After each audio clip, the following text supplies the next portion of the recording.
It's Tailfrog, let's fly, let's fly. It's Tailfrog, we're ready to rise. Legends in the shadows, we claim the skies. Walk through the dark, no fear, no disguise. We bring the heat, see the fire in our eyes. Hello guys, welcome back to Tail Frog. നമ്മളിന്ന് കാണാൻ പോകുന്നത് 2024 പുറത്തിറങ്ങിയ lost എന്ന series ആണ്. വളരെ interesting ആയിട്ടുള്ള ഒരു series ആണിത്. അതുകൊണ്ടാണ് ഈ ഒരു സീരീസ് തന്നെ ഞാൻ സെലക്ട് ചെയ്തിട്ടുള്ളത്. ഈ ഒരു സീരീസിന് 6 സീസണുകളാണ് ഉള്ളത്. വീഡിയോയ്ക്ക് ലെങ്ത് കൂടി പോകാതിരിക്കാനും നിങ്ങൾ ബോറടിക്കാതിരിക്കാനും വേണ്ടിയിട്ട് ഓരോ സീസണുകളെയും ഞാൻ 2 എപ്പിസോഡായിട്ടാണ് അപ്ലോഡ് ചെയ്യുക. അപ്പോൾ മുഴുവനായിട്ട് 12 വീഡിയോ ഉണ്ടാവും. അപ്പൊ ഇങ്ങനെ വളരെ എക്സൈറ്റിംഗ് ആയിട്ടുള്ള ഈ ഒരു സീരീസ് നമുക്ക് കണ്ടു തുടങ്ങല്ലേ. ചാനൽ ഒന്ന് സബ്സ്ക്രൈബ് ചെയ്ത് വെച്ചോളൂ. നമുക്കിപ്പോ പോവാം കഥകളുടെ ആ ഒരു മാജിക്കൽ യൂണിവേഴ്സിലേക്ക്. It's Tailfrog. കഥയുടെ തുടക്കത്തിൽ തന്നെ നമ്മുടെ നായകനായിട്ടുള്ള ജാക്കിനെ കാണിക്കുകയാണ്. ഫ്ലൈറ്റ് നമ്പർ 815 അവനിപ്പോ യാത്ര ചെയ്തുകൊണ്ടിരിക്കുന്നത്. ഓസ്ട്രേലിയയിൽ നിന്നും US ഈ ഒരു ഫ്ലൈറ്റ് പോയിക്കൊണ്ടിരിക്കുന്നത്. ഇന്റർനാഷണൽ ഫ്ലൈറ്റ് ആയതുകൊണ്ട് തന്നെ കാര്യമായിട്ടുള്ള സർവീസുകളൊക്കെ കൊടുക്കുന്നുണ്ട്. ജാക്കാണെന്നുണ്ടെങ്കിൽ എയർ ഹോസ്റ്റസിന്റെ കയ്യിൽ നിന്ന് ഇപ്പൊ ഒരുപാട് കുപ്പികളൊക്കെ വാങ്ങിയിട്ട് അവന്റെ പോക്കറ്റിലേക്ക് ഇങ്ങനെ തിരികെ വെക്കുന്നുണ്ട്. മാത്രമല്ല അവിടെ ഇരുന്ന് നൈസായിട്ടൊന്ന് മദ്യപിക്കുന്നൊക്കെ ഉണ്ട്. ജാക്കിന്റെ തൊട്ടടുത്ത സീറ്റിലായിട്ട് റോസ് എന്ന് പേരുള്ള ഒരു ലേഡി ഇരിക്കുന്നുണ്ട്. ഇപ്പൊ കാര്യങ്ങളെല്ലാം വളരെ നോർമലായിട്ട് തന്നെയാണ് പോയിക്കൊണ്ടിരിക്കുന്നത്. എന്നാൽ പെട്ടെന്ന് ഈ ഒരു ഫ്ലൈറ്റ് ഭയങ്കരമായിട്ട് ഇങ്ങനെ ഷെയ്ക്ക് ചെയ്യാനായിട്ട് തുടങ്ങിയിട്ടുണ്ട്. ഈ ഒരു സംഭവം നടന്നുകൊണ്ട് തന്നെ ഫ്ലൈറ്റിലിരിക്കുന്ന ആൾക്കാർ മുഴുവൻ ഇങ്ങനെ പേടിക്കുകയാണ്. അവര് ഓക്സിജൻ മാസ്ക് ഒക്കെ എടുത്തു വെക്കുന്നുണ്ട്. ഇപ്പൊ ഈ ഒരു ഫ്ലൈറ്റ് ഭയങ്കരമായിട്ട് ഡാമേജ് ആയിട്ട് ഒരു ഐലൻഡിലേക്ക് വന്നിട്ട് ക്രാഷ് ലാൻഡ് ചെയ്യാണ്. ഇപ്പൊ നമ്മൾ ജാക്കിനെ നോക്കുകയാണെന്നുണ്ടെങ്കിൽ അവനൊരു കാടിന്റെ നടുക്ക് ഇങ്ങനെ കിടക്കുകയാണ്. അവൻ എങ്ങനെയാണ് ഇവിടെ വന്ന് വീണെന്നുള്ളത് അവൻ ഓർമ്മയുണ്ടായിരുന്നില്ല. എന്നാൽ ഇതേ സമയത്ത് തന്നെ ജാക്ക് നിൽക്കുന്ന ആ ഒരു സ്ഥലത്തേക്ക് ഒരു ഡോഗ് വരികയാണ്. അതിന്റെ പേര് വിൻസെന്റ് എന്നാണ്. ജാക്കിന് ഇപ്പൊ എന്തൊക്കെയാണ് സംഭവിച്ചുകൊണ്ടിരിക്കുന്നതെന്ന് മനസ്സിലാവുന്നുണ്ടായിരുന്നില്ല. അവൻ വേഗം ബീച്ചിന്റെ ആ ഒരു സൈഡിലേക്ക് ഓടി പോവുകയാണ്. അവിടെ ചെന്ന് നോക്കുന്ന സമയത്താണെന്നുണ്ടെങ്കിൽ ഈ ഒരു ഫ്ലൈറ്റിന്റെ മിഡിൽ പോർഷൻ മാത്രമേ അവിടെ ഉണ്ടായിരുന്നുള്ളൂ. ഫ്രണ്ടും ബാക്കും എവിടെയാണ് പോയി വീണതെന്ന് പോലും ആർക്കും അറിയുന്നുണ്ടായിരുന്നില്ല.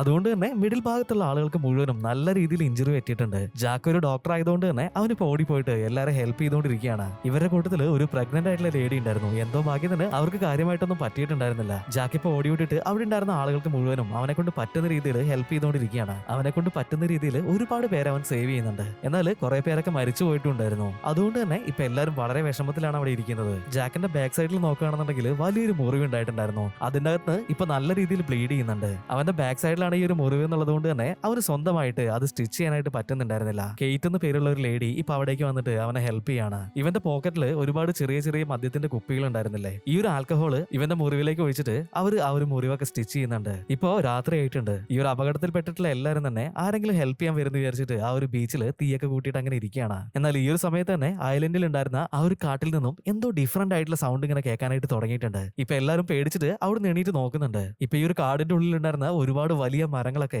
ഇങ്ങനെ തന്നെ നിലത്തേക്ക് വീണുകൊണ്ടിരിക്കുകയാണ്. ഇത്രയും വലിയ മരങ്ങളൊക്കെ കുത്തിമറിച്ച് ഇടണമെന്നുണ്ടെങ്കിൽ അത് എത്ര വലിയ ജീവിയായിരിക്കും ആലോചിച്ചിട്ട് ഇവരെല്ലാരും പേടിച്ച് അങ്ങനെ നിൽക്കുകയാണ്. ഇപ്പോ പിറ്റേ ദിവസം രാവിലെ ആയിട്ടുണ്ട്. ഈ ഒരു അപകടം നടന്നിട്ട് ഇപ്പോ 24 മണിക്കൂർ കഴിഞ്ഞിട്ടുണ്ട്. ഇതുവരെ നമ്മളെ ഹെൽപ്പ് ചെയ്യാനായിട്ട് ആരും വന്നിട്ടില്ല എന്നുണ്ടെങ്കിൽ നമ്മുടെ ലൊക്കേഷൻ എവിടെയാന്നുള്ളത് തീർച്ചയായിട്ടും അവർക്ക് മനസ്സിലായിട്ടുണ്ടാവില്ല. ഈ ഒരു പ്ലെയിനിലുള്ള ആ ഒരു റേഡിയോ സിസ്റ്റം നമ്മൾ കണ്ടുപിടിക്കണം. എന്നിട്ട് അതുവഴി നമ്മൾ എവിടെയാണ് നിൽക്കുന്നതെന്നുള്ള ലൊക്കേഷനും കാര്യങ്ങളൊക്കെ അവർക്ക് പറഞ്ഞു കൊടുത്താൽ മാത്രമേ ഉള്ളൂ ഇനി അവർ നമ്മളെ ഹെൽപ്പ് ചെയ്യാനായിട്ട് വരിക എന്നൊക്കെ ജാക്ക് കെയ്റ്റിനോട് പറയുന്നുണ്ട്. എന്നാൽ ഈ ഒരു സമയത്ത് തന്നെ കെയ്റ്റ് പറയാണ്, കാടിന്റെ ഉള്ളിൽ നിന്നും ഇന്നലെ രാത്രി ഞാനൊരു കറുത്ത പുക വരുന്നത് കണ്ടിട്ടുണ്ടായിരുന്നു. അങ്ങനെയാണെങ്കിൽ തീർച്ചയായിട്ടും ഫ്ലൈറ്റിന്റെ ഫ്രണ്ട് ഭാഗം ഈ ഒരു കാടിന്റെ ഉള്ളിലാണ് വന്ന് വീണിട്ടുണ്ടാവുക. ഇപ്പോ ജാക്കും കെയ്റ്റും അതുപോലെ തന്നെ ജിമ്മി എന്ന് പറഞ്ഞിട്ടുള്ള ഒരു മ്യൂസീഷ്യനും കൂടിയിട്ട് ഈ ഒരു റേഡിയോ എടുക്കാനായിട്ട് കാടിന്റെ ഉള്ളിലേക്ക് പോവുകയാണ്. അങ്ങനെ ഈ ഒരു കാട്ടിൽ കൂടെ ഇവർ ഒരുപാട് ദൂരം നടന്ന ഉള്ളിലേക്ക് പോകുന്നുണ്ട്. എന്നാൽ ഇതേ സമയത്ത് തന്നെ നല്ല രീതിക്ക് അവിടെ മഴ പെയ്തുകൊണ്ടിരിക്കുകയാണ്. ബീച്ചിലുണ്ടായിരുന്ന ആളുകൾ എല്ലാവരും തന്നെ ഓടിയിട്ട് ആ ഒരു ഫ്ലൈറ്റിന്റെ അവിടെ ഇവിടെയൊക്കെ ആയിട്ട് കയറി നിൽക്കുകയാണ്. ഇന്നലെ രാത്രി കാടിന്റെ ഉള്ളിൽ നിന്നും കേട്ടിട്ടുള്ളത് പോലെ തന്നെ ഒരുപാട് ഡിഫറന്റ് ആയിട്ടുള്ള ശബ്ദം വീണ്ടും കേൾക്കാനായിട്ട് തുടങ്ങിയിട്ടുണ്ട്. നോക്കുന്ന സമയത്താണെങ്കിൽ ഒരുപാട് മരങ്ങൾ ഇങ്ങനെ കടപഴകി വീണുകൊണ്ടിരിക്കുകയാണ്. ജാക്കും കെയ്റ്റും ചാർലിയും പോയിട്ടുള്ള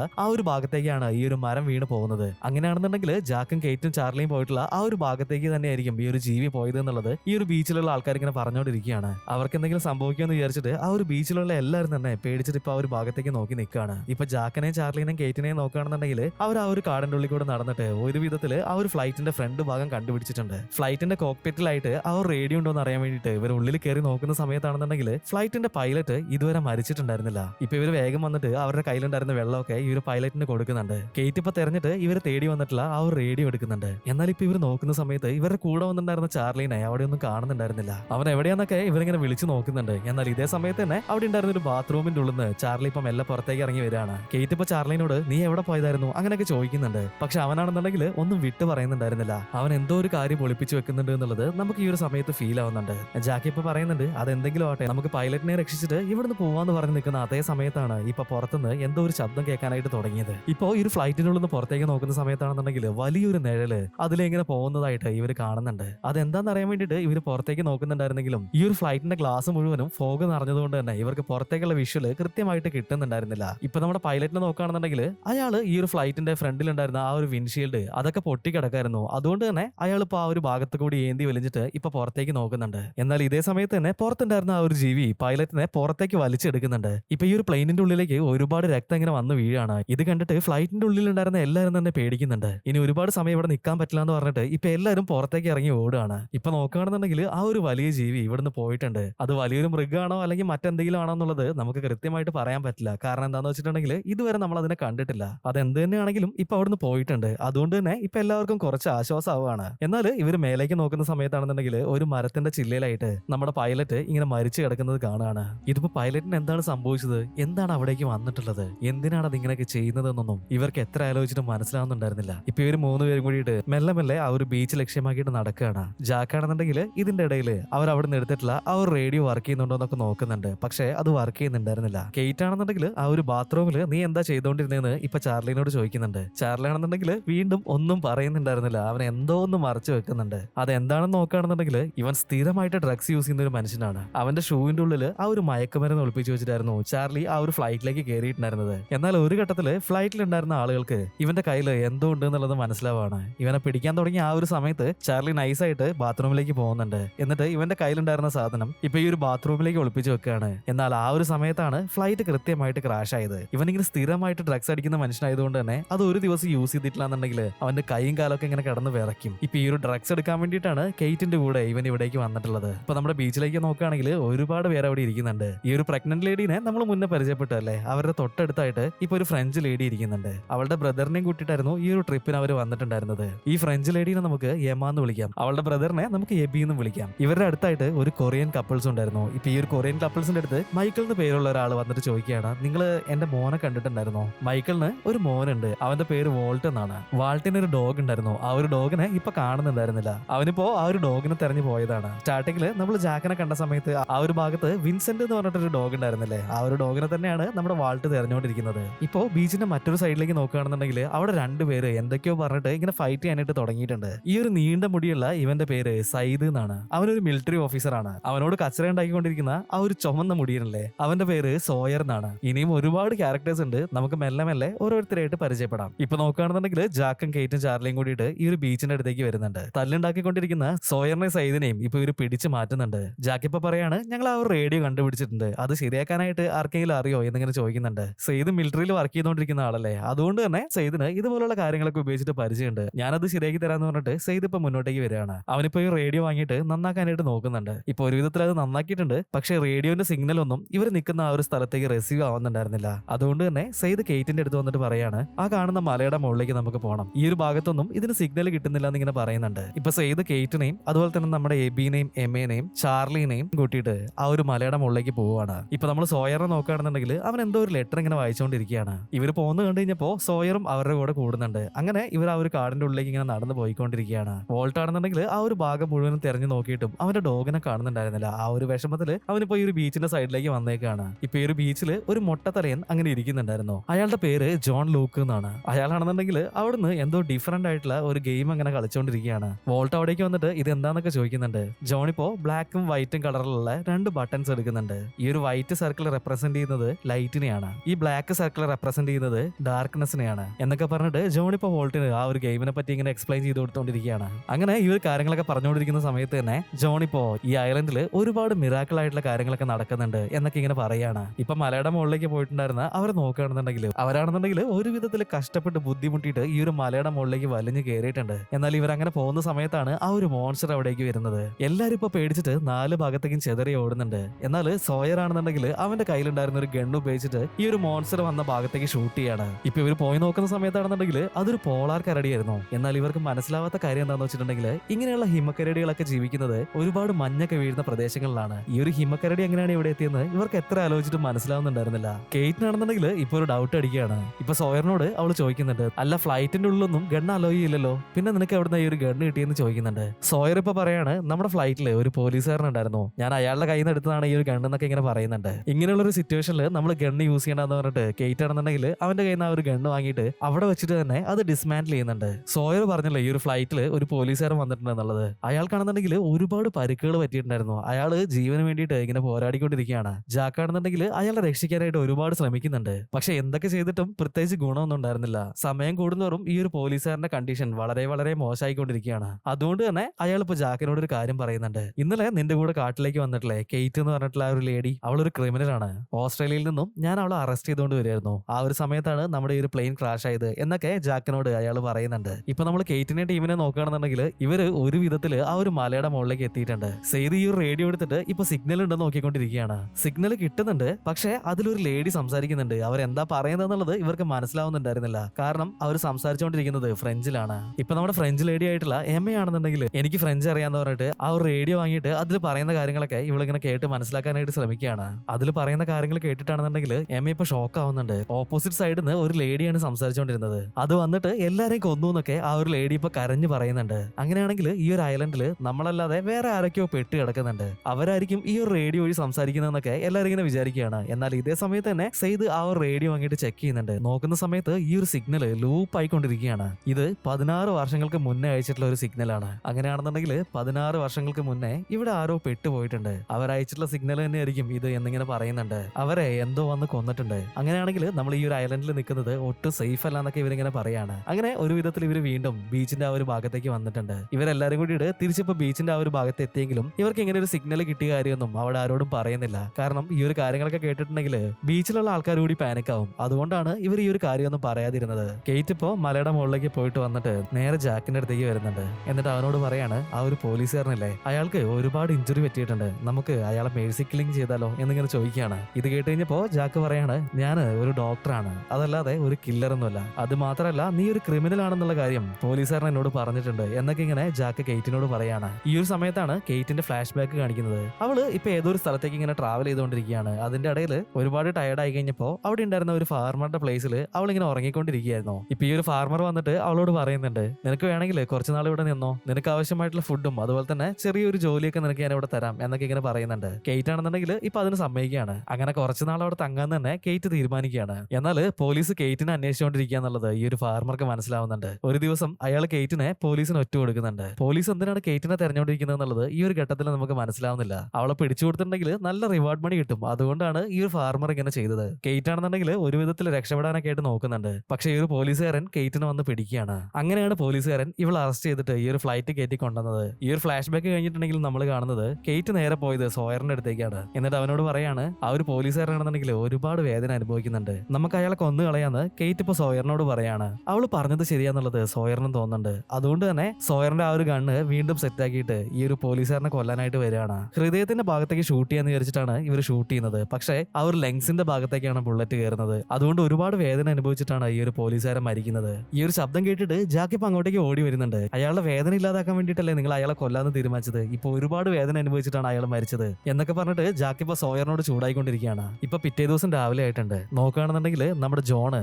ആ ഒരു ബീച്ചിന്റെ സൈഡിൽ ഇരുന്നിട്ട് ഒരു വിസിലടിക്കുന്നുണ്ട്. ഈ വിസിലടി കേട്ട അതേ സമയത്ത് തന്നെ വോൾട്ടിന്റെ ഡോഗ് അങ്ങോട്ടേക്ക് ഓടി വരികയാണ്. ജോൺ എന്നാല് ആ ഒരു ഡോഗിനെ നേരെ വോൾട്ടിന്റെ അടുത്ത് കൊണ്ട് കൊടുക്കുന്നില്ല. അതിന് പകരമായിട്ട് ഇപ്പോ അവന്റെ അച്ഛനായിട്ടുള്ള മൈക്കിളിന്റെ അടുത്തേക്ക് വന്നേക്കാണ്. എന്നിട്ട് പറയാണ്, ഇതിന് നീ കണ്ടുപിടിച്ചെന്നുള്ള രീതിയിൽ വോൾട്ടിനെ കൊണ്ട് കൊടുക്കുമെന്ന് പറയുന്നുണ്ട്. കാരണം എന്താന്ന് വെച്ചിട്ടുണ്ടെങ്കിൽ വോൾട്ടും അവന്റെ അച്ഛനുമായിട്ട് അത്ര നല്ല രസത്തിലല്ല. ഇപ്പോ ഈ ഒരു ഡോഗിനെ മൈക്കിൾ കണ്ടുപിടിച്ചിട്ട് അവന് കൊണ്ട് കൊടുക്കുകയാണെന്നുണ്ടെങ്കിൽ മൈക്കിളിനോട് കുറച്ചൊക്കെ ഇഷ്ടം നമ്മുടെ വോൾട്ടിനെ തോന്നുമല്ലോ. അതിന് വേണ്ടിയിട്ടാണ് ജോൺ ഇപ്പൊ അങ്ങനെ ചെയ്യുന്നത്. ജോൺ പറഞ്ഞതുപോലെ തന്നെ മൈക്കിൾ ചെയ്തിട്ടുണ്ട്. വോൾട്ടിനാണെന്നുണ്ടെങ്കിൽ അവന്റെ ഡോഗിനെ കണ്ടു കഴിഞ്ഞപ്പോ ഒരുപാട് സന്തോഷമാവുകയാണ്. ഈ കാര്യങ്ങളൊക്കെ ജോൺ ദൂരെ നിന്ന് നോക്കി കാണാണ്. ഈ ഒരു സമയത്ത് ജോണിന്റെ പാസ്റ്റ് കാണിക്കുന്നുണ്ട്. ജോണിന് വേട്ടയാടാന്ന് പറഞ്ഞിട്ടുണ്ടെങ്കിൽ ഒരുപാട് ഇഷ്ടമാണ്. പക്ഷെ അത് അവനെ കൊണ്ട് ചെയ്യാനായിട്ട് ഇപ്പൊ പറ്റൂല. കാരണം എന്താണെന്ന് വെച്ചിട്ടുണ്ടെങ്കിൽ അയാളുടെ 2 കാലും സുഖമില്ലാതെ ഇങ്ങനെ തളർന്നു കിടക്കാണ്. ജോൺ ആണെന്നുണ്ടെങ്കിൽ ഒരു വീൽ ചെയറിൽ ഇരുന്നിട്ടാണ് അയാളുടെ ജോലിക്കും മറ്റു കാര്യങ്ങൾക്കൊക്കെ ആയിട്ട് പോയിക്കൊണ്ടിരുന്നത്. ഇങ്ങനെ സ്ഥിരമായിട്ട് ഒരേ രീതിയിലുള്ള ലൈഫ് ജീവിച്ചിട്ട് നമ്മുടെ ജോണിന് ബോറടിച്ച് പോയിട്ടുണ്ട്. അങ്ങനെ കുറെ നാളായി കഴിഞ്ഞപ്പോൾ ജോണിന് നല്ല രീതിയിൽ തന്നെ മടുപ്പ് വരാണ്. അതുകൊണ്ട് തന്നെ വരുന്നത് വരട്ടെ എന്ന് വിചാരിച്ചിട്ട് ജോൺ ഇപ്പൊ നേരെ ഓസ്ട്രേലിയയിലേക്ക് വന്നിട്ട് ഹണ്ടിങ്ങിനുള്ള പെർമിഷൻ എടുക്കുകയാണ്. ഓസ്ട്രേലിയയിലൊക്കെ ഹണ്ടിങ്ങിന് ഒരു ടീമായിട്ടാണല്ലോ പോവുക. പക്ഷെ ആ ഒരു നാട്ടിലുള്ള ഒരു ടീമും ജോണിനെ കൂടെ കൊണ്ടുപോകാൻ തയ്യാറല്ലായിരുന്നു. കാരണം എന്താണെന്ന് വെച്ചിട്ടുണ്ടെങ്കിൽ അദ്ദേഹത്തിന്റെ ഈ ഒരു അവസ്ഥ തന്നെ. അങ്ങനെ ഒരുപാട് വിഷമിച്ചിട്ടാണ് ജോൺ ലൂക്ക് തിരിച്ച് ഓസ്ട്രേലിയയിൽ നിന്നും ഈ ഒരു ഫ്ലൈറ്റ് കയറി പോകുന്നത്. ആ ഒരു യാത്രയിലാണ് ഈ പ്ലെയിൻ ക്രാഷ് ആയിട്ട് ഇവരെല്ലാരും ഈ ഒരു ഐലൻഡിൽ എത്തിയത്. ജോൺ ലൂക്കിന് കാല് വയ്യാത്തത് ഇല്ലാത്തതുകൊണ്ട് തന്നെ പ്ലെയിൻ ക്രാഷ് ആയിട്ട് വീണ സ്ഥലത്ത് തന്നെ അങ്ങനെ കിടക്കുകയാണ്. ആരെങ്കിലും ഹെൽപ്പ് ചെയ്യാൻ വരും എന്ന് വിചാരിച്ചിട്ട്. പക്ഷെ കുറെ നേരം അങ്ങനെ കിടന്നിട്ടും ആരും വരുന്നുണ്ടായിരുന്നില്ല. അതുകൊണ്ട് തന്നെ ജോൺ ഇപ്പൊ മെല്ലെ ഒന്ന് എണീറ്റ് നോക്കുകയാണ്. പക്ഷെ എന്താ സംഭവിക്കുന്നത് എന്നുള്ളത് അയാൾക്ക് മനസ്സിലാവുന്നുണ്ടായിരുന്നില്ല. അയാൾ തളർന്ന് കിടന്നിട്ടുണ്ടായിരുന്ന ആ ഒരു രണ്ട് കാലും ഇപ്പൊ നല്ല രീതിയിലായിട്ടുണ്ട്. അതുകൊണ്ട് തന്നെ ജോണിന് ഇപ്പൊ നടക്കാനും ഇരിക്കാനും കിടക്കാനും എന്ത് വേണമെങ്കിലും ചെയ്യാനായിട്ട് പറ്റുന്നുണ്ട്. ഇങ്ങനെ ഒരു സംഭവം നടന്നതുകൊണ്ട് ജോൺ ഇപ്പൊ വിശ്വസിക്കുകയാണ് ഈ ഒരു ഐലൻഡിൽ എന്തോ ഡിഫറന്റ് ആയിട്ട് എന്തോ ഒരു കാര്യം ഉണ്ട് എന്നുള്ളത്. അതുകൊണ്ടാണ് ലൂക്കിനോട് മുന്നേ ഈ ഒരു ഐലൻഡിൽ എന്തൊക്കെയോ മിറാക്കിൾസ് നടക്കുന്നുണ്ട് എന്നൊക്കെ പറഞ്ഞിട്ടുണ്ടായിരുന്നത്. എല്ലാവരും ഈ ഒരു ഐലൻഡിൽ നിന്ന് എങ്ങനെ രക്ഷപ്പെട്ടു പോവാന്ന് വിചാരിച്ചിരിക്കുകയാണ്. പക്ഷേ ഈ ഒരു കാല് ശരിയായതുകൊണ്ട് തന്നെ ജോണിന് ഇപ്പൊ അവിടുന്ന് പോകണമെന്ന് ഒരു താല്പര്യമില്ല. കാരണം അവനിപ്പോ തിരിച്ച് നാട്ടിലേക്ക് എത്തിയിട്ടുണ്ടെങ്കിൽ അവന്റെ കാല് വീണ്ടും പഴയ പോലെ ആവുന്നുള്ളൊരു പേടി ജോണിന്റെ ഉള്ളിലുണ്ടായിരുന്നു. അങ്ങനെ നോക്കുകയാണെങ്കിൽ ഇവിടെ ഇപ്പൊ ഹാപ്പി ആയിട്ട് നിൽക്കുന്നത് ജോൺ മാത്രമാണ്. ഇപ്പോ രാത്രി ആയിട്ടുണ്ട്. ഒരുപാട് രാത്രി ആയതുകൊണ്ട് തന്നെ എല്ലാവരും അവിടെ തന്നെ തീയൊക്കെ കൂട്ടിയിട്ട് ഇങ്ങനെ കിടന്ന് ഉറങ്ങായിരുന്നു. വോൾട്ടിന്റെ ഡോഗ് ഇപ്പൊ കിടന്ന് കുറയ്ക്കാനായിട്ട് തുടങ്ങിയിട്ടുണ്ട്. അത് ഭയങ്കര വയലന്റ് ആയിട്ട് ഇവരുടെ ഈ ഒരു ക്രാഷ് ആയിട്ടുള്ള പ്ലെയിനിന്റെ സെന്റർ പാർട്ട് കിടക്കുന്നുണ്ടായിരുന്നല്ലോ, ആ ഒരു ഭാഗത്തേക്ക് നോക്കിയിട്ടാണ് ഡോഗ് ഇപ്പൊ കുറച്ചുകൊണ്ടിരിക്കുന്നത്. ഇപ്പോ ഒരു ടോർച്ച് ലൈറ്റ് ഒക്കെ ആയിട്ട് എന്താ സംഭവിക്കുന്നതെന്ന് അറിയാൻ വേണ്ടിയിട്ട് അങ്ങോട്ടേക്ക് പോയി നോക്കുന്നുണ്ട്. ഈ ഒരു ഫ്ലൈറ്റിന്റെ ഉള്ളിലാണ് അവിടെ വെച്ച് മരിച്ചിട്ടുണ്ടായിരുന്ന ആൾക്കാരുടെ ബോഡി എല്ലാം കൂട്ടി വെച്ചിട്ടുണ്ടായിരുന്നത്. അതുകൊണ്ട് തന്നെ കാടിന്റെ ഉള്ളിൽ നിന്നും ഒരുപാട് പന്നികൾ വന്നിട്ട് ഈ മരിച്ചെടുക്കുന്ന ആൾക്കാരുടെ ബോഡി ഇങ്ങനെ കഴിച്ചുകൊണ്ടിരിക്കുകയാണ്. ഈ ഒരു ഡോഗ് കുറയ്ക്കുന്ന സൗണ്ട് കേട്ടിട്ട് തന്നെ അതുങ്ങളെല്ലാം ഓടി കാട്ടിലേക്ക് തന്നെ കയറിയിട്ടുണ്ട്. ഇപ്പൊ എല്ലാവരും കൂടിയിട്ട് എത്രയും പെട്ടെന്ന് മരിച്ചുപോയ ആൾക്കാരെ നമുക്ക് അടക്കം ചെയ്യണം, അതല്ലാതെ ഇങ്ങനെ വെച്ചുകൊണ്ടിരുന്നിട്ടുണ്ടെന്നുണ്ടെങ്കിൽ ശരിയാവില്ല എന്ന് അവരിങ്ങനെ ഡിസ്കസ് ചെയ്തുകൊണ്ടിരിക്കുകയാണ്. പിറ്റേ ദിവസം രാവിലെ സെയ്ദിനെ നോക്കുകയാണെന്നുണ്ടെങ്കിൽ അവൻ ആ ഒരു റേഡിയോ വെച്ചിട്ട് എന്തോ ഒരു ഡിവൈസ് ഉണ്ടാക്കുന്നുണ്ട്. അതായത് 16 വർഷമായിട്ട് ഒരു സിഗ്നൽ ഇങ്ങനെ കണ്ടിന്യൂസ് ആയിട്ട് ലൂപ്പ് ചെയ്യുന്നുണ്ടല്ലോ, അങ്ങനെ ട്രാൻസ്മിറ്റ് ചെയ്യുന്ന ആ ഒരു ഭാഗത്തേക്ക് പോയിട്ടുണ്ടെങ്കിൽ തീർച്ചയായിട്ടും അവിടെ ആരെങ്കിലും ഉണ്ടാവും, അല്ലെങ്കിൽ പവർ സോഴ്സ് എങ്കിലും ഉണ്ടാവും. അത് കണ്ടുപിടിക്കാന്ന് വിചാരിച്ചിട്ടാണ് സെയ്ദ് ഇപ്പൊ ഇങ്ങനെ ഒരു ഡിവൈസ് ഉണ്ടാക്കിയിട്ടുള്ളത്. കേറ്റ് ഇപ്പൊ അങ്ങോട്ടേക്ക് വരുന്നുണ്ട്.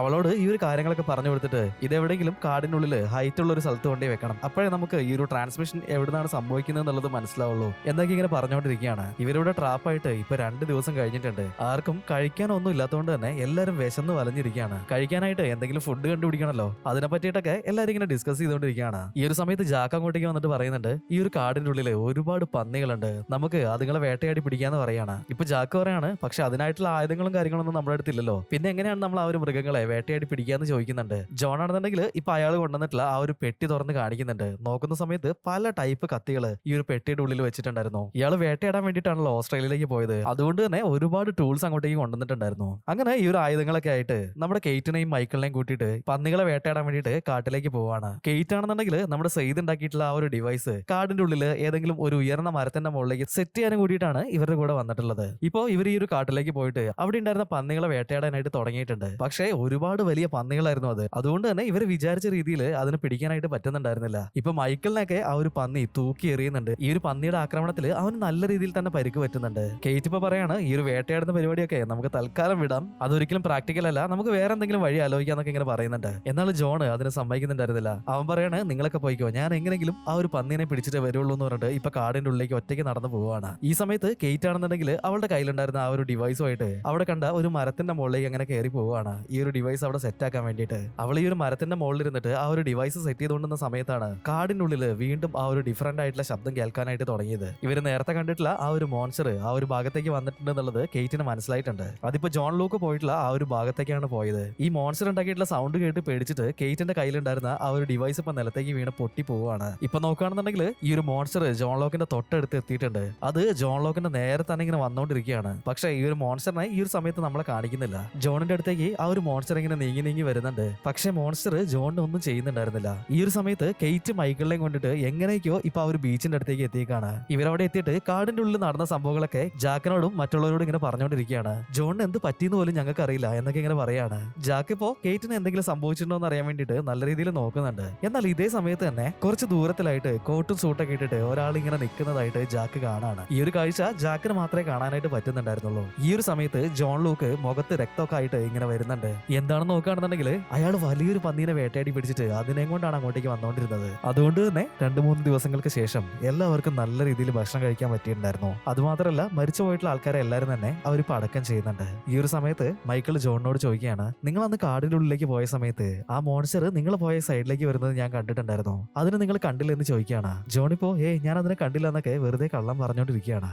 ഇപ്പോ ജാക്കിന്റെ പാസ്റ്റ് കാണിക്കുകയാണ്. അവന്റെ ഫാദർ ഓസ്ട്രേലിയയിൽ ഉണ്ടെന്ന് അറിഞ്ഞിട്ടാണ് ജാക്ക് അങ്ങോട്ടേക്ക് വന്നത്. പക്ഷെ അവിടെ എത്തിയപ്പോഴാണ് അവന് മനസ്സിലാവുന്നത് അവന്റെ ഫാദർ മരിച്ചിട്ടുണ്ടായിരുന്നു എന്നുള്ളത്. അതുകൊണ്ട് തന്നെ അവൻ ഒരുപാട് സങ്കടമാണ്. ഫാദറിന്റെ ശരീരം അവനിപ്പോ ഒരു ശവപ്പെട്ടിയിൽ വെച്ചിട്ട് ഈ ഒരു ഫ്ലൈറ്റ് കയറ്റിയിട്ട് ലോസ് ഏഞ്ചലസിലേക്ക് കൊണ്ടുപോയിക്കൊണ്ടിരിക്കുകയായിരുന്നു. അങ്ങനെയാണ് ഇവൻ ഈ ഒരു ഫ്ലൈറ്റ് ക്രാഷ് ആയിട്ട് ഈ ഒരു ഐലൻഡിൽ വന്ന് പെട്ടുപോയത്. ഈ ഒരു ഐലൻഡ് മുഴുവനും അവന്റെ ഫാദറിന്റെ ശവപ്പെട്ടിക്കായിട്ട് ഇവൻ തെരഞ്ഞു നോക്കുന്നുണ്ട്. പക്ഷെ എവിടെയും ആ ഒരു പെട്ടി അവന് കണ്ടെത്താനായിട്ട് കഴിയുന്നുണ്ടായിരുന്നില്ല. അതുകൊണ്ട് തന്നെ ജാക്കിന് ഒരുപാട് കുറ്റബോധമുണ്ട്. അതുകൊണ്ടാണ് കോട്ടും സൂട്ടും ഒക്കെ ഇട്ടുള്ള ഒരാളിനെ ജാക്ക് ഇടയ്ക്കിടയ്ക്ക് ഇങ്ങനെ ഒരു ഇല്യൂഷൻ ആയിട്ട് കണ്ടുകൊണ്ടിരിക്കുന്നത്. അത് മറ്റാരുമല്ല, ഇവന്റെ ഫാദർ തന്നെയാണ്. ഇവന്റെ ഉള്ളിലുള്ള ആ ഒരു കുറ്റബോധം അതിങ്ങനെ കൂടി വരികയാണ്. അതുകൊണ്ട് തന്നെ ഈ ഒരു ഇല്യൂഷൻ അവൻ ഒരുപാട് കാണാനായിട്ട് തുടങ്ങിയിട്ടുണ്ട്. ഒരു ഘട്ടത്തിൽ ഇവനാണെന്നുണ്ടെങ്കിൽ ആ ഒരു ഇല്യൂഷന്റെ പുറകെ പോയിട്ട് ഈ ഒരു കാടിന്റെ ഉള്ളിലുണ്ടായിരുന്ന വലിയൊരു മലയുടെ മുകളിൽ നിന്ന് താഴേക്ക് വീണ് മരിക്കാനായിട്ട് നിന്നതാണ്. എന്തോ ഭാഗ്യത്തിന് ജോൺ ലൂക്ക് അങ്ങോട്ടേക്ക് വന്നിട്ട് ഇവനെ രക്ഷപ്പെടുത്തുന്നുണ്ട്. അങ്ങനെ ജാക്കിനെ രക്ഷപ്പെടുത്തിക്കൊണ്ട് പോകുന്നതിന്റെ ഇടയിലാണ് ജോൺ ജാക്കിനോട് ചോദിക്കുന്നത്, കുറച്ച് ദിവസമായിട്ട് ഞാൻ നിങ്ങളെ ശ്രദ്ധിക്കുന്നുണ്ട്, നിങ്ങൾക്ക് എന്താ പറ്റിയെന്നൊക്കെ ചോദിക്കുകയാണ്. ജാക്കാണെന്നുണ്ടെങ്കിൽ അതൊന്നുമില്ല, എന്തോ ഒരു ഇല്യൂഷൻ പോലെയൊക്കെ എനിക്ക് ഇടയ്ക്ക് ഫീൽ ചെയ്യാറുണ്ട്, അത് കുറച്ച് ദിവസം കൊണ്ട് തന്നെ ശരിയായിക്കോളും എന്നൊക്കെ ഇങ്ങനെ പറയാണ്. ജോൺ ഇപ്പൊ അവനോട് പറയുന്നുണ്ട്, നിന്റെ ഈ ഒരു ഇല്യൂഷൻ അത് മാറുകയോ മാറാതിരിക്കുകയോ ചെയ്യട്ടെ, പക്ഷേ ഒരുപാട് ഇമ്പോർട്ടന്റ് ആയിട്ടുള്ള ഒരു കാര്യം എനിക്ക് നിന്നോട് പറയാനുണ്ട്.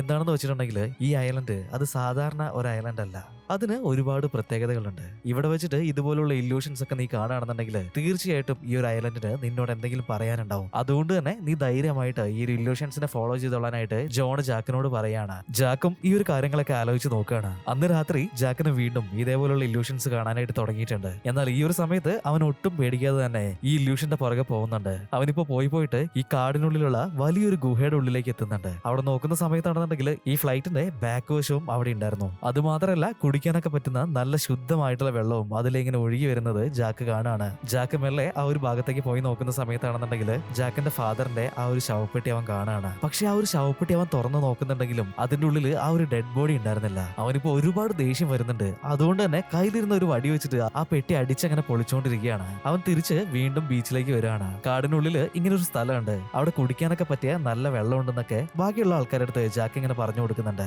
ഈ ഒരു കാര്യം കേട്ട് കഴിഞ്ഞപ്പോ എല്ലാവർക്കും സന്തോഷമാണ്. കാരണം ഇങ്ങനെ ഒരു സിറ്റുവേഷനിൽ ഏറ്റവും ഇമ്പോർട്ടന്റ് ആയിട്ടുള്ള ഒരു കാര്യമാണല്ലോ വെള്ളം എന്ന് പറയുന്നത്. ഈ ഒരു സമയത്താണ് നമ്മൾ നേരത്തെ കണ്ടിട്ടുള്ള ആ ഒരു കൊറിയൻ കപ്പിളിലെ അവരുടെ പാസ്റ്റ് കാണിക്കുന്നത്. ഇവരുടെ നാട്ടിലുണ്ടായിരുന്ന ഒരു വലിയ റെസ്റ്റോറന്റിലാണ് ഈ ഒരു ഹസ്ബൻഡ് വെയിറ്റർ ആയിട്ട് ജോലി ചെയ്തുകൊണ്ടിരുന്നത്. അവന്റെ പേര് ജിൻ എന്നാണ്. അവിടേക്ക് വന്നിട്ടുള്ള ഈ ഒരു ലേഡി ജിന്നുമായിട്ട് പ്രണയത്തിലാവുന്നുണ്ട്. ഇവളുടെ അച്ഛനാണെന്നുണ്ടെങ്കിൽ ആ നാട്ടിലെ ഒരുപാട് വലിയ പണക്കാരനാണ്. ഇവനൊരു വെയിറ്റർ ആയതുകൊണ്ട് തന്നെ ഇവരുടെ കല്യാണത്തിന് ആ ഒരു ലേഡിയുടെ അച്ഛൻ ഓക്കെ പറയുന്നില്ല. പക്ഷെ ഒരു സുപ്രഭാതത്തില് പെട്ടെന്ന് അയാൾ ഓക്കെ പറയാണ്. കാരണം എന്താന്ന് വെച്ചിട്ടുണ്ടെങ്കിൽ ജിന്നിപ്പോ ഇവളുടെ അച്ഛനെ വേണ്ടിയിട്ട് അയാളുടെ ശത്രുക്കളെയൊക്കെ കൊന്നു തള്ളുന്ന ഒരു ജോലി ചെയ്തുകൊണ്ടിരിക്കുകയാണ്. അതുകൊണ്ടാണ് ഇവളുടെ അച്ഛൻ ഇവരുടെ കല്യാണത്തിന് ഓക്കെ പറയുന്നത്. ഇപ്പൊ നോക്കുകയാണെന്നുണ്ടെങ്കിൽ ഇവര് കല്യാണമൊക്കെ കഴിഞ്ഞിട്ട് ഹാപ്പി ആയിട്ട് ജീവിക്കുന്നുണ്ട്. പക്ഷെ ഇതിന്റെ ഇടയിലാണ് അവളുടെ അച്ഛന് വേണ്ടിയിട്ട് അവൻ ഇതുപോലുള്ള ജോലികളൊക്കെ ചെയ്യുന്നുണ്ട് എന്നുള്ളത് അവൾ അറിയുന്നത്. അതുകൊണ്ട് തന്നെ ഇവരിപ്പോ സെപ്പറേറ്റ് ആവാനായിട്ട് നിൽക്കുകയാണ്. എന്നാൽ അവൻ ഫ്ലൈറ്റിൽ കയറാൻ നിൽക്കുന്ന ആ ഒരു സമയത്താണ് ഇവര് സംസാരിച്ചിട്ട് ആ ഒരു പിണക്കൊക്കെ തീർത്തിട്ട് വീണ്ടും ഒന്നാവുകയാണ്.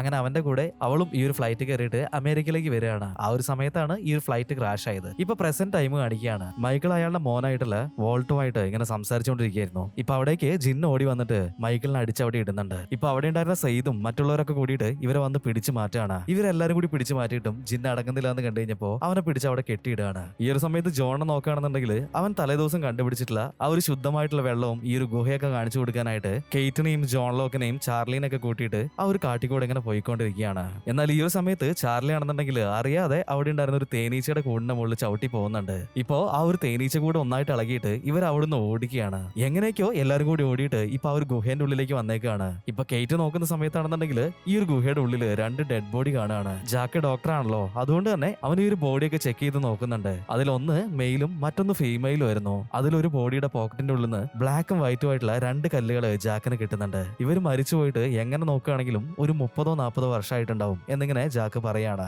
ജിന്നിന്റെ വൈഫായിട്ടുള്ള ആ ഒരു കൊറിയൻ ലേഡി അവരിപ്പോ മൈക്കിളിനെ കാണാനായിട്ട് വന്നേക്കാണ്. മൈക്കിളിനോട് അവൾ ഇംഗ്ലീഷിലാണ് സംസാരിച്ചുകൊണ്ടിരുന്നത്. നിന്റെ കൈ കെട്ടിയിട്ടുള്ള ആ ഒരു വാച്ച് അത് എന്റെ അച്ഛന്റെ വാച്ചാണ്, അത് നീ കട്ടെടുത്താന്ന് വിചാരിച്ചിട്ടാണ് ജിന്ന് നിന്നെ അടിച്ചത്, പ്ലീസ് അവനൊന്ന് റിലീസ് ചെയ്യാൻ പറ്റുമോ എന്നൊക്കെ അവൾ ഇങ്ങനെ ചോദിക്കുന്നുണ്ട്. അത് മാത്രമല്ല എനിക്ക് ഇംഗ്ലീഷ് അറിയുന്ന കാര്യം നീ എന്റെ ഹസ്ബൻഡിനോട് പറയരുത്, അവന് ഈ ഒരു കാര്യം അറിയില്ല എന്നൊക്കെ അവൾ പറയുന്നുണ്ട്. മൈക്കിൾ ഇപ്പൊ നേരെ പോയിട്ട് ജിന്നിന്റെ അടുത്ത് ആ ഒരു വാച്ച് കാണിക്കുന്നുണ്ട്. ഈ ഒരു വാച്ചിന് വേണ്ടിയിട്ടല്ലേ നീ എന്നെ അടിച്ചത് എന്നൊക്കെ പറഞ്ഞിട്ട് ജിമ്മിന്റെ ആ ഒരു കെട്ടൊക്കെ അഴിച്ചു കൊടുക്കുന്നുണ്ട്. ജാക്ക് ഈ ഒരു കേവ് തിരിച്ചു വന്നിട്ടുണ്ട്. ഇപ്പൊ ബീച്ചിലുണ്ടായിരുന്ന ആൾക്കാരുടെ അടുത്ത് നമുക്ക് ഇനിയും ഒരുപാട് സേഫ് ആയിട്ടുള്ള സ്ഥലത്തേക്ക് മാറണമെന്നുണ്ടെങ്കിൽ തീർച്ചയായിട്ടും ആ ഒരു കേവ് കേവ് അത് നല്ലൊരു ഓപ്ഷൻ ആയിരിക്കും. അതുകൊണ്ട് തന്നെ നമുക്ക് എല്ലാവർക്കും കൂടിയിട്ട് ആ ഒരു ഗുഹയിലേക്ക് പോകാന്നുള്ളൊരു അഭിപ്രായം ജാക്ക് ഇപ്പൊ പറയുന്നുണ്ട്. ഇവർ ഈ ഒരു അപകടത്തിൽപ്പെട്ടിട്ട് ഇത്രയും നാളായല്ലോ, ഇതുവരെ ഇവരെ ഹെൽപ്പ് ചെയ്യാനായിട്ട് ആരും ഇങ്ങോട്ടേക്ക് വരാത്തതുകൊണ്ട് തന്നെ നമ്മൾ സർവൈവ് ചെയ്യണമെന്നുണ്ടെങ്കിൽ തീർച്ചയായിട്ടും ഇതുപോലുള്ള ഒരു സേഫ് ആയിട്ടുള്ള സ്ഥലത്തേക്ക് മാറണമെന്ന് ജാക്ക് ഇപ്പൊ പറയാണ്. ഇനി നമ്മളെ ആരും രക്ഷിക്കാനായിട്ട് ഇങ്ങോട്ടേക്ക് വരാൻ പോകുന്നില്ല എന്ന് വിചാരിക്കുന്ന കുറച്ച് ആൾക്കാരൊക്കെ ജാക്കിന്റെ കൂടെ ആ ഒരു കേവിലേക്ക് പോകുന്നുണ്ട്. അതല്ല, തീർച്ചയായിട്ടും നമ്മളെ രക്ഷിക്കാനായിട്ട് ആരെങ്കിലും ഒക്കെ ഈ ഒരു ഭാഗത്തേക്ക് വരും. കപ്പലോ അങ്ങനെ എന്തെങ്കിലും വരികയാണെന്നുണ്ടെങ്കിൽ അവർക്ക് സിഗ്നൽ കൊടുക്കാനായിട്ട് കുറച്ച് പേര് എന്തായാലും ഇവിടെ ഇരിക്കണം എന്ന് പറഞ്ഞിട്ട് കുറച്ച് ടീംസ് ഇപ്പൊ ആ ഒരു ഭാഗത്ത് തന്നെ നിൽക്കുകയാണ്.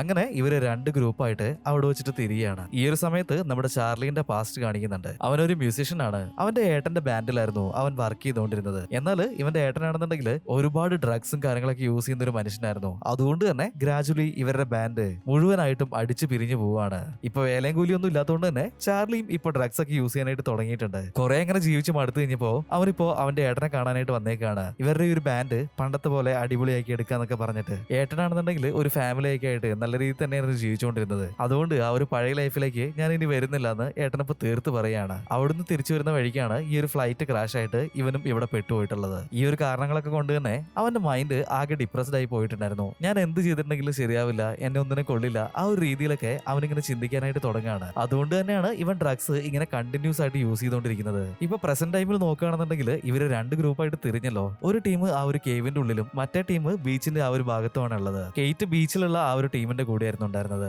ഇപ്പോ ഈ ഒരു ടീമിലുള്ള കെയ്റ്റും സെയ്ദും ഇവരെല്ലാരും ഇപ്പൊ പുതിയതായിട്ട് ഒരു പ്ലാൻ ഉണ്ടാക്കുകയാണ്. 16 വർഷമായിട്ട് ആ ഒരു സിഗ്നല് അത് എവിടുന്നാണ് വരുന്നതെന്ന് കണ്ടുപിടിക്കാനായിട്ട് 3 സ്ഥലത്ത് ഇവൻ ഉണ്ടാക്കിയിട്ടുള്ള ആ ഒരു ഡിവൈസുകൾ ഫിക്സ് ചെയ്തതിനു ശേഷം ഒരേ സമയത്ത് അത് ഓൺ ആക്കണം. അപ്പൊ കൃത്യമായിട്ട് ഈ ഒരു സിഗ്നൽ എവിടുന്നാ വരുന്നതെന്നുള്ളത് നമുക്ക് മനസ്സിലാവുന്ന സെയ്ദ് ഇപ്പൊ കെയ്റ്റിനോട് പറയാണ്. അതിനു വേണ്ടിയിട്ട് ഇവർ കാടിന്റെ ഉള്ളിലേക്ക് പോകുന്നുണ്ട്. കാടിന്റെ നടുക്കെത്തി കഴിഞ്ഞപ്പോ ഇവർ 3 സൈഡിലേക്കായിട്ട് പിരിഞ്ഞു പോവുകയാണ്. എന്നിട്ട് 3 സൈഡിലും ഈ ഒരു ഡിവൈസ് ഫിക്സ് ചെയ്യുന്നുണ്ട്. ഇപ്പോ ഒരേ സമയത്ത് തന്നെ ആ ഒരു ഡിവൈസ് ഓൺ ആക്കുകയാണ്. സെയ്ദാണെന്നുണ്ടെങ്കിൽ ആ ഒരു കാട്ടിന്റെ ഉള്ളിൽ ഒറ്റയ്ക്കായിരുന്നു ഉണ്ടായിരുന്നത്. അവന്റെ കയ്യിലുള്ള ഡിവൈസ് വെച്ചിട്ട് ഈ ഒരു സിഗ്നൽ എവിടുന്നാ വരുന്നതെന്ന് ഇങ്ങനെ നോക്കിക്കൊണ്ടിരിക്കുകയാണ്. എന്നാൽ ഇതേ സമയത്താണ് പെട്ടെന്ന് അവന്റെ ബാക്കിൽ നിന്ന് അവന്റെ തലയ്ക്ക് ആരോ അടിക്കുന്നത്. അവൻ അവിടെ ബോധം കെട്ടിട്ട് തറയിലേക്ക് വീഴാണ്. ഇപ്പൊ ഈ ഒരു സീൻ കട്ടായിട്ട് ഗുഹേന്റെ ഉള്ളിലുള്ള ആളുകളെ നോക്കുകയാണെന്നുണ്ടെങ്കിൽ ജാക്കി ഈ ഒരു ഗുഹേന്റെ പല ഭാഗത്തേക്കായിട്ട് ഇങ്ങനെ പോയി നോക്കുന്നുണ്ട്. ആ ഒരു സമയത്ത് ഗുഹയുടെ മുകളിൽ നിന്ന് ഒരുപാട് കല്ലുകളൊക്കെ ഉരുണ്ട് വീണിട്ട് ജാക്കാണെന്നുണ്ടെങ്കിൽ ഇതിനുള്ളിൽ പെട്ടുപോവാണ്. ഇപ്പൊ പുറത്ത് നിൽക്കുന്നുണ്ടായിരുന്ന എല്ലാരും കൂടിയിട്ട് അവനെ രക്ഷിക്കാനായിട്ട് നോക്കുന്നുണ്ടെങ്കിലും അതിനൊന്നും കഴിയുന്നുണ്ടായിരുന്നില്ല. അവിടെ ഉണ്ടായിരുന്ന ചെറിയൊരു ഗ്യാപ്പ് വഴി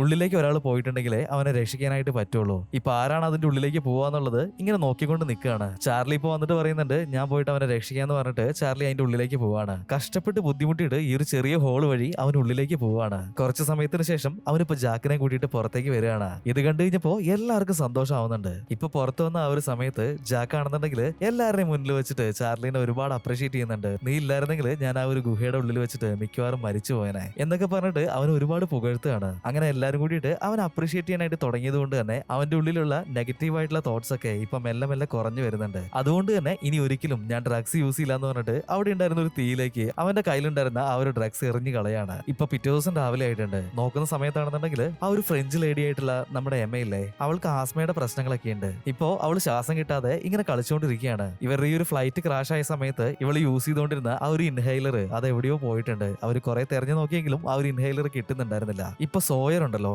അവന്റെ കയ്യിൽ ഈ ഇൻഹൈലർ ഉണ്ട് എന്നുള്ള രീതിയിലാണ് അവൻ നടക്കുന്നത്. കാരണം എന്താന്ന് വെച്ചിട്ടുണ്ടെങ്കിൽ എമ്മയുടെയും എബിയുടെയും കുറെ സാധനങ്ങൾ സോയറിന്റെ കയ്യിലുണ്ട് എന്നാണ് അവൻ പറഞ്ഞുകൊണ്ട് നടക്കുന്നത്. എന്നാൽ ഇതേ സമയത്ത് തന്നെ നമ്മൾ സെയ്ദിനെ നോക്കുകയാണെന്നുണ്ടെങ്കിൽ അവനെ ആരോ ഒരാള് തലയുടെ ബേക്കിൽ അടിച്ചിട്ടുണ്ടായിരുന്നില്ലേ. അത് മാത്രമല്ല അവൻ ഉണ്ടാക്കിയെടുത്തിട്ടുള്ള ആ ഒരു ഡിവൈസും ആരോ നശിപ്പിച്ചിട്ടുണ്ടായിരുന്നു. ഇപ്പൊ ഇവരാണെന്നുണ്ടെങ്കിൽ ഓരോ ആൾക്കാരെയായിട്ട് ഇങ്ങനെ സംശയിച്ചുകൊണ്ടിരിക്കുകയാണ്. എന്നാൽ സോയറിന്റെ ഈ ഒരു ആറ്റിറ്റ്യൂഡ് കണ്ടിട്ട് ഈ ഒരു കാര്യങ്ങളൊക്കെ ചെയ്തത് സോയറാന്നൊരു ഡൗട്ട് അവർക്ക് വരുന്നുണ്ട്. അതുകൊണ്ട് തന്നെ ഇപ്പൊ ജാക്കും സെയ്തും കൂടിയിട്ട് സോയറിനെ അടിച്ച് പരിപ്പാക്കിയിട്ട് ഈ കാടിന്റെ ഉള്ളിലേക്ക് കൊണ്ടുവന്നിട്ടുണ്ട്. അവിടെ വെച്ചിട്ട് അവനെ ഇങ്ങനെ ടോർച്ചർ ചെയ്തിട്ട് ഈ ഒരു കാര്യങ്ങളൊക്കെ ചോദിച്ചുകൊണ്ടിരിക്കുകയാണ്. എവിടെയാണ് നീ ആ ഒരു ഇൻഹൈലർ വെച്ചിട്ടുള്ളതെന്നും അതുപോലെ തന്നെ എന്തിനാണ് എന്റെ തലക്കടിച്ചതെന്നൊക്കെ ഇപ്പൊ സെയ്തും ചോദിക്കുന്നുണ്ട്. പക്ഷേ അവൻ എന്തൊക്കെ രീതിയിൽ ടോർച്ചർ ചെയ്തിട്ടും അവൻ ഒരു കാര്യം വിട്ടു പറയുന്നുണ്ടായിരുന്നില്ല. സെയ്താണെന്നുണ്ടെങ്കിൽ അവന്റെ കയ്യിലുണ്ടായിരുന്ന കത്തി വെച്ചിട്ട് ഇവന്റെ നഖത്തിലേക്കൊക്കെ കുത്തി ഇറക്കുന്നുണ്ട്. പക്ഷെ എന്തൊക്കെ ചെയ്തിട്ടും അവൻ ഒരു കാര്യം പറയുന്നുണ്ടായിരുന്നില്ല. ഒരു ഘട്ടം കഴിഞ്ഞപ്പോഴാണ് ഇവർക്ക് മനസ്സിലാവുന്നത് അവന്റെ കയ്യിൽ ഈ ഒരു ഇൻഹൈലറും ഇല്ല, അതുപോലെ സെയ്ദിനെ അടിച്ചതും ഇവനല്ല എന്നുള്ളത്. ഇപ്പൊ സോയറിന്റെ കയ്യിലുള്ള മുറിവെല്ലാം വെച്ച് കെട്ടിയിട്ട് അവൻ അവിടെ കിടത്തിയിട്ടുണ്ട്. ഈ ഒരു സമയത്ത് കെയ്റ്റ് അങ്ങോട്ടേക്ക് വരികയാണ്. എന്നിട്ട് പറയാണ് നിന്റെ കയ്യിൽ ആ ഒരു സാധനമൊന്നും ഇല്ലെങ്കിൽ പിന്നെ എന്തിനാണ് നീ ആവശ്യമില്ലാതെ ഓരോ കാര്യങ്ങളൊക്കെ പറഞ്ഞു നടന്നിട്ട് അവരുടെ അടുത്ത് തല്ല് വാങ്ങിയത് എന്നൊക്കെ ഇങ്ങനെ ചോദിക്കുകയാണ്.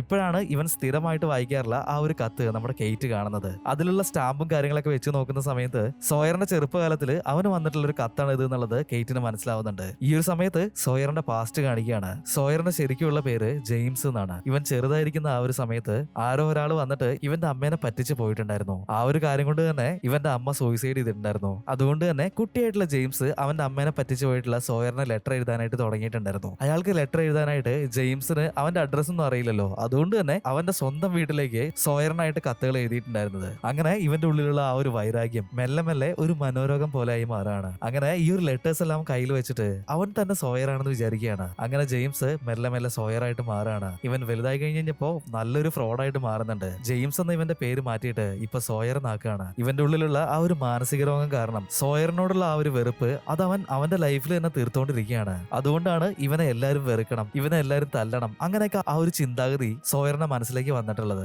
അതാണ് ഇവന്റെ കയ്യിൽ ആ ഒരു ഇൻഹേലർ ഉണ്ടെന്നും അതുപോലെ തന്നെ സെയ്ദിനെ തല്ലിയത് ഇവനാണെന്നൊക്കെ ഇവനിങ്ങനെ പറഞ്ഞുകൊണ്ട് നടന്നിട്ടുണ്ടായിരുന്നത്. ഇപ്പൊ നമ്മൾ യമേനെ നോക്കുകയാണെന്നുണ്ടെങ്കിൽ അവൾ ആ ഒരു ഇൻഹേലർ ഇല്ലാതെ ഒരുപാട് കഷ്ടപ്പെട്ടുകൊണ്ടിരിക്കുകയാണ്. എന്തോ ഭാഗ്യത്തിന് നമ്മുടെ കൊറിയൻ ലേഡിക്ക് ഒരു ആയുർവേദ മരുന്ന് അങ്ങനെ എന്തോ അറിയായിരുന്നു. അവരിപ്പോ എന്തോ മരുന്ന് ഉണ്ടാക്കിയിട്ട് നമ്മുടെ എമ്മയ്ക്ക് കൊടുക്കുന്നുണ്ട്. അതുകൊണ്ട് തന്നെ എമ്മയ്ക്ക് ഇപ്പൊ കുറച്ചൊരു ആശ്വാസമായിട്ടുണ്ട്. നമ്മളിപ്പോ ചാർലിനെ നോക്കുകയാണെങ്കിൽ അവിടെ ഉണ്ടായിരുന്ന ആ ഒരു പ്രഗ്നന്റ് ലേഡിയുമായിട്ട് അവനിപ്പോ ഒരുപാട് അടുത്തിട്ടുണ്ട്. ഇവള് ബീച്ചിലുണ്ടായിരുന്ന ആ ഒരു ടീമിന്റെ കൂടെയായിരുന്നു. നീ ഇവിടെ നിൽക്കണ്ട, നിന്റെ ഇപ്പത്തെ ഈ ഒരു കണ്ടീഷനിൽ കുറച്ചും കൂടി സേഫ് ആ ഒരു കേവ് എന്ന് പറഞ്ഞിട്ട് ചാർലി ഇപ്പൊ ഈ ഒരു ലേഡീനെ കൂട്ടിയിട്ട് ആ ഒരു കേവിലേക്ക് വരുന്നുണ്ട്. എന്നാൽ ഇതേ സമയത്ത് തന്നെ സെയ്ദിന് നോക്കുകയാണെന്നുണ്ടെങ്കിൽ ഈ ഒരു ദ്വീപില് നമുക്ക് ഇത്രയും കാലമായിട്ട് അറിയാത്ത എന്തോ ഒരു കാര്യം ഇവിടെയുണ്ട്, അതെന്തായാലും കണ്ടുപിടിക്കണം എന്ന് പറഞ്ഞിട്ട് സെയ്ദ് ഇപ്പോ കേറ്റിനോട് യാത്ര പറഞ്ഞിട്ട് അവിടുന്ന് പോവുകയാണ്. അവനിപ്പോ അവന്റെ ഈ ഒരു ഗ്രൂപ്പിൽ നിന്നും വിട്ടിട്ട് കുറെ ദൂരം ആ ഒരു ബീച്ചിൽ കൂടെ ഇങ്ങനെ നടന്നു പോവുകയാണ്. ഇപ്പൊ നമ്മുടെ സെയ്ദിന്റെ പാസ്റ്റ് കാണിക്കുകയാണ്. അവൻ മിലിറ്ററിയിൽ ഉണ്ടായിരുന്ന സമയത്ത് ഒരു പെണ്ണിനെ ക്വസ്റ്റ്യൻ ചെയ്യേണ്ടതായിട്ട് വന്നിട്ടുണ്ട്. അവൾ ഒറ്റയ്ക്ക് ഇരുത്തിയിട്ട് ഡീറ്റെയിൽ ആയിട്ട് കാര്യങ്ങളൊക്കെ ചോദിച്ച് മനസ്സിലാക്കിയപ്പോഴാണ് സെയ്ദിന് മനസ്സിലായത് ഇവന്റെ ചെറുപ്പകാലത്തില് ഇവന്റെ നാട്ടിലുണ്ടായിരുന്ന ഒരു പെൺകുട്ടിയാണ് അവള് എന്നുള്ളത്.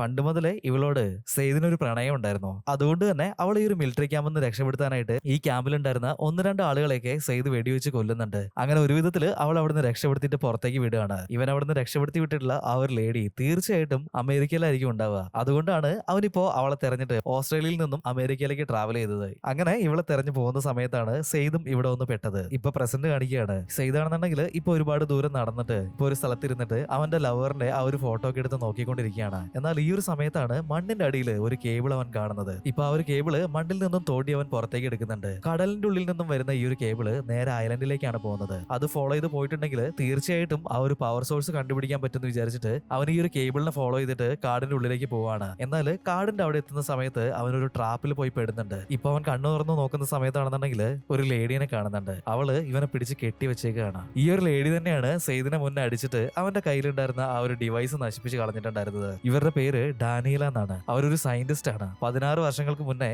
കപ്പലിൽ എന്തോ ജോലി ചെയ്യാൻ വേണ്ടിയിട്ട് ഇവർ ഈ ഒരു ഭാഗത്തേക്ക് വന്നതാണ്. എന്നാൽ ഇവർ ഈ ഒരു കപ്പൽ തകർന്നിട്ട് എങ്ങനെയൊക്കെയോ ഇവരും ഇവരുടെ ടീമും കൂടിയിട്ട് ഈ ഒരു ദ്വീപിൽ വന്ന് പെട്ടുപോയതാണ്. അങ്ങനെ ഇവിടെ എത്തിയതിനു ശേഷം ഒരുപാട് മോശമായിട്ടുള്ള കാര്യങ്ങൾ സംഭവിച്ചിട്ടുണ്ടായിരുന്നു. അതുകൊണ്ട് തന്നെ എന്റെ കൂടെയുള്ള എല്ലാവരും മരിച്ചുപോയിട്ട് ഞാൻ മാത്രമാണ് ഇപ്പൊ ജീവനോടെ ഉള്ളതെന്ന് ഡാനിയല പറയാണ്. സെയ്ദ് പറയാണ് ഞങ്ങളും ഇവിടെ എത്തിപ്പെട്ടത് ഞങ്ങളുടെ പ്ലെയിൻ ക്രാഷ് ആയിട്ടാണ് എന്നൊക്കെ ഇങ്ങനെ പറയുന്നുണ്ട്. ഇത് കേട്ട് കഴിഞ്ഞപ്പോ ആ ഒരു ലേഡി അവന്റെ കെട്ടഴിച്ചു വിടുകയാണ്. എന്നിട്ട് നീ നിന്റെ ഗ്രൂപ്പിന്റെ അടുത്തേക്ക് പോയിക്കോളാൻ പറയുന്നുണ്ട്. സെയ്ദാണെന്നുണ്ടെങ്കിൽ പോകുന്നതിന് മുന്നേ ആ ഒരു സിഗ്നലില് നിങ്ങൾ എന്തോ വന്ന് അറ്റാക്ക് ചെയ്തു എന്ന് നിങ്ങൾ പറഞ്ഞിട്ടുണ്ടായിരുന്നല്ലേ, അതെന്താന്ന് ചോദിക്കുന്നുണ്ട്. ഇപ്പൊ ആ ഒരു ലേഡി പറയാണ് അതെന്താന്നുള്ളത് ഞാനിപ്പോ പറഞ്ഞിട്ടുണ്ടെങ്കിൽ നിനക്ക് ഒരിക്കലും മനസ്സിലാവാനായിട്ട് പോകുന്നില്ല. അത് മാത്രമല്ല പറഞ്ഞാൽ വിശ്വസിക്കാൻ പറ്റാത്ത ഒരുപാട് കാര്യങ്ങൾ ഈ ഒരു ഐലൻഡിലുണ്ട്. ഇവിടെ അദേശ് എന്ന് പറഞ്ഞിട്ടുള്ള ഒരു ഗ്രൂപ്പ് ഉണ്ട്. അവർ പറയുന്ന കാര്യങ്ങളൊക്കെ വിസ്പറിംഗ് സൗണ്ട് ആയിട്ട് നമുക്ക് ഇടയ്ക്കിടയ്ക്ക് കേൾക്കാനായിട്ട് പറ്റുന്നൊക്കെ ഡാനിയല ഇപ്പൊ സെയ്ദിനോട് പറഞ്ഞു കൊടുക്കുകയാണ്. ഇപ്പോൾ ഈ ഒരു എപ്പിസോഡ് ഞാൻ ഇവിടെ വെച്ചിട്ട് നിർത്താനായിട്ട് പോവാണ്. പെട്ടെന്ന് തന്നെ അടുത്ത എപ്പിസോഡ് ഞാൻ ചെയ്യുന്നതാണ്. നമ്മുടെ ഈ ഒരു സീരീസ് ചെയ്യുന്ന സമയത്ത് എന്താ കുഴപ്പമെന്ന് വെച്ചിട്ടുണ്ടെങ്കിൽ 25-26 എപ്പിസോഡുകളൊക്കെയാണ് ഒരു സീസണിലുള്ളത്. അപ്പൊ അത് മുഴുവനും കണ്ടു തീർത്തിട്ടൊക്കെ വേണം നമ്മൾ ഒരു സീസൺ ചെയ്യാനായിട്ട്. അപ്പോൾ ഒരുപാട് കഷ്ടപ്പെട്ടിട്ടാണ് ഈ ഒരു വീഡിയോ ചെയ്യുന്നത്. അതുകൊണ്ട് എന്തായാലും നിങ്ങൾ കാണുന്ന എല്ലാവരുടെയും കയ്യിൽ നിന്ന് ഞാൻ ഓരോ ലൈക്കോ കമന്റോ അങ്ങനെ എന്തെങ്കിലുമൊക്കെ ഒന്ന് പ്രതീക്ഷിക്കുന്നുണ്ട്. അപ്പൊ നിങ്ങൾ എല്ലാവരും എന്നെ സപ്പോർട്ട് ചെയ്യുന്നു വിചാരിക്കുന്നു. അപ്പോൾ അടുത്തൊരു എപ്പിസോഡിൽ കാണുന്നത് വരെ ബൈ ബൈ.